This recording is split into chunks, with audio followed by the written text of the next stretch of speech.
Menurut saya musik itu bentuknya bisa abstrak, bisa sesuatu yang baru, tapi yang pasti pada saat kita mendengarkannya itu akan membuat kita menjadi orang yang lebih baik dan merasakan hal yang lebih baik.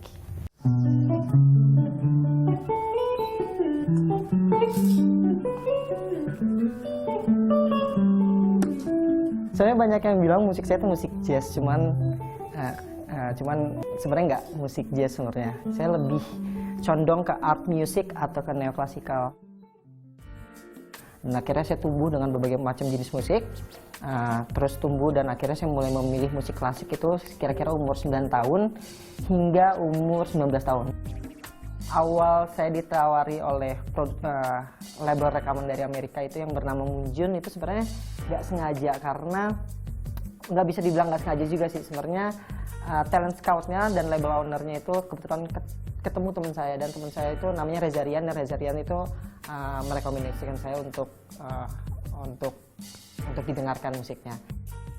Awal mula tour itu sebenarnya udah ditawarin dari tahun 2015, pertama kali itu di tour Amerika, cuman seperti biasa karena tour promo saya juga harus mempersiapkan segalanya sendirian, dan waktu itu terlalu mepet waktunya, jadi akhirnya gagal berangkat ke Amerika. Dan akhirnya tahun 2015 akhir November itu saya sempat tour juga di Turki. Awal tahun pula, tahun 2016 Januari tepatnya, itu saya ditawari oleh seorang booking agent. Dia sebenarnya personal, tapi dia seorang manajer yang punya banyak relasi, dan dia bilang bahwa Tesla itu punya pasar dan punya fans di Jepang, karena album saya juga dirilis di sana.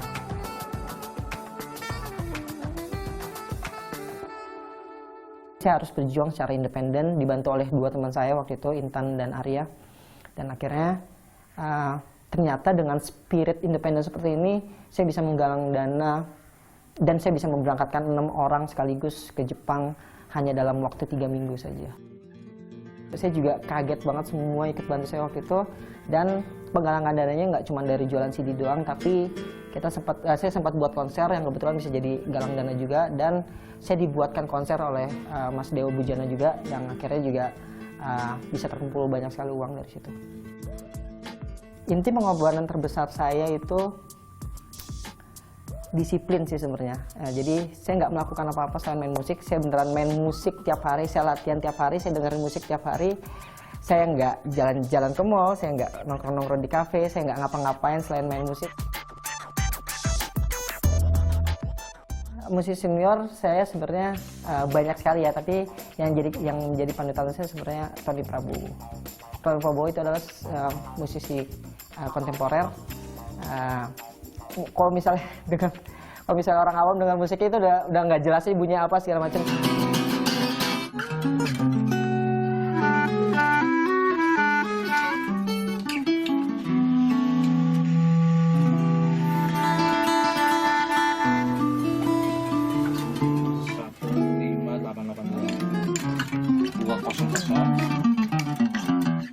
Saya mencoba mencari pasar baru, saya mencoba range umurnya lebih luas untuk mendengar musik seperti saya, dan akhirnya saya bisa ngasih banyak inspirasi ke anak-anak yang jauh lebih muda dari saya, supaya dengan bergerak independen dan bergerak di kamar sendiri aja, main musik di kamar sendiri dengan modal internet dan modal musik kalian, kita bisa keliling dunia dan kita bisa dikenal di banyak negara di dunia.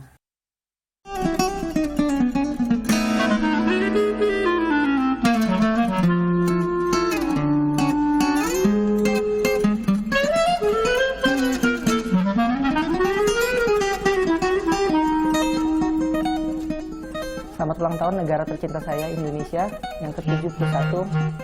Entah sampai kapan, pasti saya akan terus bangga terhadap negara ini. Semoga kedepannya Indonesia bakal terus berkembang, selalu damai dan bebas sampah pastinya.